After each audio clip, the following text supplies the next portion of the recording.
Guys, two federal judges have now stepped in from Rhode Island and from Massachusetts, and they're ordering the Trump administration to keep SNAP flowing during this shutdown using emergency funds. Now, the Trump administration must come back by tomorrow, Monday, November 3rd at noon Eastern time in the Rhode Island case and tell that court exactly how they plan to fund SNAP. Now, that's a court-ordered countdown on food money for millions of Americans. These judges have said that the federal government must use contingency money or emergency reserves, which is more than $5 billion in SNAP contingency funds, plus other reserves if needed, just to keep SNAP benefits going. And here's what the judge said in the Massachusetts case. The suspension of SNAP is likely unlawful, and the federal government, must update the court on Monday on whether it plans to provide full or partial benefits. So both courts are demanding an answer by Monday. Now, on this quick update, let's talk shutdown first, then SNAP benefits, then jobs. You know, I'm not going to just talk about problems and that's it. I want to talk solutions and about what you should be doing right now. This is real talk, guys. This is not left. It's not right. It's not red. It's not blue. It's just green, because all of our money could be affected. Now, as of today, we've crossed roughly 32 days of this government shutdown. This is now the second longest government shutdown in U.S. history. The record is 35 days back in 2018, 2019. If this drags on just a few more days, we're in record territory with this government shutdown. As far as federal workers go, about 700,000 federal employees are now furloughed. That means that 700,000 federal workers are at home and not being paid right now. And here's the interesting thing, guys. Federal agencies have told furloughed workers that they need to prepare for this thing to possibly extend into late November. Now, let's talk about military pay real quick and what's happening with that. Yes, troops were paid at the very end of October a couple of days ago, but not with normal appropriations, not with normal funds, right? President Trump and his administration tapped into multiple DOD accounts as a stopgap to make sure that Friday's payroll went out and the military workers were paid. Now, that's just patchwork. We know that, right? That's not a sustainable plan if this thing continues into mid or late November without Congress passing these appropriation bills to fund the government. Now, let's talk SNAP benefits specifically, because this is big. These SNAP benefits is really turning into a legal fight right before our eyes. As I said, the Trump administration has been ordered to fund SNAP benefits with emergency government money. So let's be clear. This isn't Congress forcing the payment of SNAP, right? That's not what's happening. This is courts jumping in and saying, look, executive branch, use the tools that you have at your disposal to fund SNAP. So the federal government's been ordered to tap into contingency funds and to file a plan to do so by noon on Monday. The Massachusetts judge signaled that the suspension of SNAP is likely unlawful. That's why we're on a countdown right now. And the Monday deadline is precisely noon for both Rhode Island and Massachusetts. But something could get reported before that. So stay tuned. Now, let's talk about Trump's response, right? The president posted that he has directed lawyers to seek clarification and, quote, I'm going to read it. This is President Trump talking. If we are given the appropriate legal direction by the court, it will be my honor to provide the funding, just like I did with military and with law enforcement pay. Now, that's President Trump signaling a willingness if the courts explicitly authorize the mechanism by which to pay these SNAP benefits. In other words, Trump sounds like he wants some type of legal cover before they open up the federal government's emergency funds to pay for SNAP. Perhaps. Now, what does Monday actually mean? If by Monday, the Trump administration files a plan to fully fund November's SNAP benefits via some type of contingency money that they have or other lawful reserves that they can tap into, individual states may still face some logistical problems, some logistical delays loading up these EBT cards. Now, EBT cards are the credit cards the federal government assigns and gives to people who receive these SNAP benefits. So it's going to take a minute to get money actually loaded onto these EBT cards and make them usable again. But the courts have created a legal lane to potentially keep these SNAP benefits moving. Now, states were already instructed to hold back November's issuance on the EBT cards during the lapse. That's why these rulings that we see from these judges came really fast. But again, It's going to be some time and already some logistical issues just to get this thing kind of back moving again. Remember, guys, we're talking about nearly 42 million Americans that receive benefits from the federal government to eat. That's nearly 1 in 8 people in America who get help to eat from the federal government. So this affects a lot of people. This is not a small thing in the corner, right? This is already a historic first. SNAP benefits has not lapsed due to a government shutdown in its 60-year history.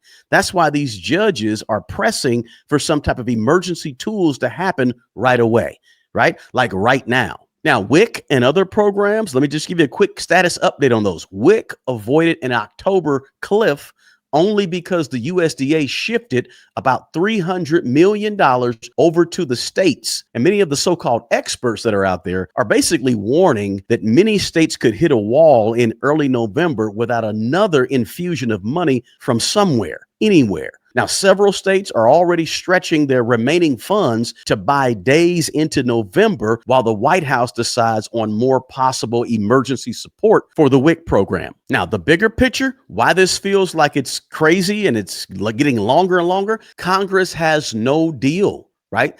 Many failed votes keep stacking up in Congress, both the House and the Senate. Agencies, federal agencies, they're really planning into late November and maybe beyond before this thing can get done. Courts, not lawmakers, right? When we say lawmakers, we're talking typically about Congress. Courts, not the Congress, are the ones who are triggering these critical lifelines like SNAP.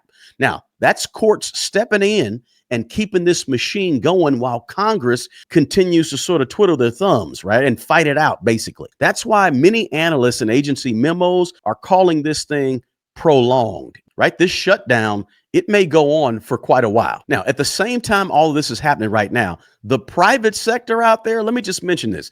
The private sector is really tightening down in terms of jobs. Many reports are showing ongoing 2025 layoffs, with companies citing AI-driven restructuring as the reason for these layoffs. There have recently been major firms across tech, retail, media that have announced 2025 cuts, citing AI as the reason, AI efficiency as the reason that they're cutting jobs, right? We all saw last week where Amazon said they were laying off a bunch of people, but there's other companies too. So job security is shifting and going away for a lot of people, whether you work for the federal government or you don't work for the federal government. So here's what to do right now. This is the blueprint. Let me just give you the blueprint of what you should be doing today. This is where you take control right now, not after the headlines, but before the headlines. If you may be or are being affected by what is going on right now, do this. Okay, first, stabilize your cash flow. Build, at the very least, guys, at the very least, please,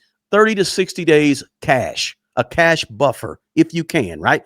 Obviously, you want to build more of an emergency fund if you can. I know that, but just set up automatic shutdown stash transfer of money somewhere, 30 to 60 days, right?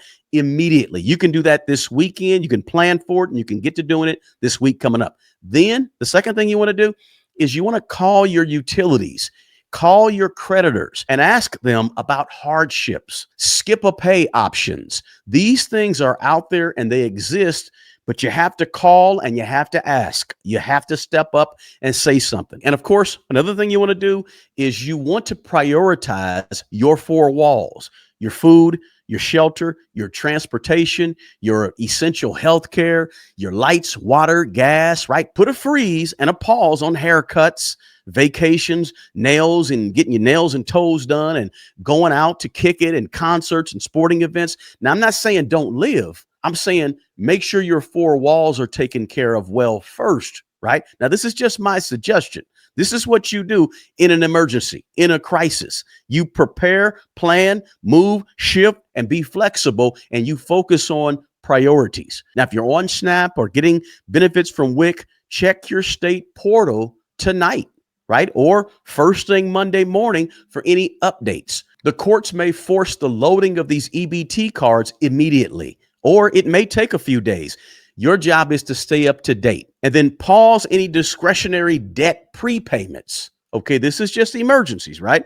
keep accounts current to protect your credit. But if you're trying to pay off debt early, hold tight on paying off the debt early and just make sure you have your emergency money saved up, right? A good chunk of it just in case something goes wrong. And maybe you could negotiate if you can, if you have variable rate balances on some of your savings accounts, call and negotiate APR or request a APR changes, APR updates, a better interest rate, or simply request a temporary hardship if you're being affected by what's happening. And look, I always say this, make sure your skills are tight. Okay. Spend some time each day on developing, building, or learning income producing skills, presentations, analytics, AI, things that make you more marketable in a changing economy like we have right now. And obviously, you want to update your resume, update your LinkedIn profiles. You can do those things today. If you're a federal government employee, download your employment documents and all of your performance ratings and records.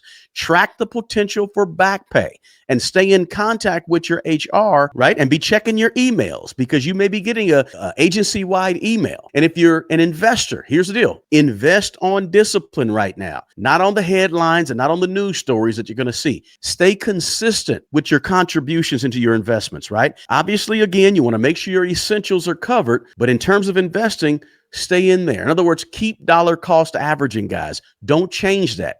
Don't let a political event or political happenings scare you into completely reversing your long-term investment plans. Listen, we're watching judges right now, not necessarily Congress. We're paying attention to Congress, but we're looking at judges to decide whether America eats in the middle of this government shutdown. Monday's going to be a big moment, guys. I'll keep you locked in on the facts and on the moves to protect your household right here on this channel. Now, listen, guys, I wanted to talk about the shutdown and then the SNAP benefits and where we are with those, then jobs. And then listen, I wanted to give you some things that you could do, practical things that you could do. Now, I hope I was able to provide you with that information in this quick update. Listen, if this video helped you in any way to understand this stuff in plain English, do me a small favor and share this video with someone. Smash that like button below and drop me a comment with what you're seeing, where you live, and from your viewpoint. And listen, if you want to go further and deeper into building wealth on purpose, head over to smartmoneybro.com and check out my tools, resources, books, courses, coaching, and all that stuff to help you build wealth with intention. Because the best person who's going to take care of the old you is the young you. Guys, take good care of yourself and take care of other people. Until the next video, peace.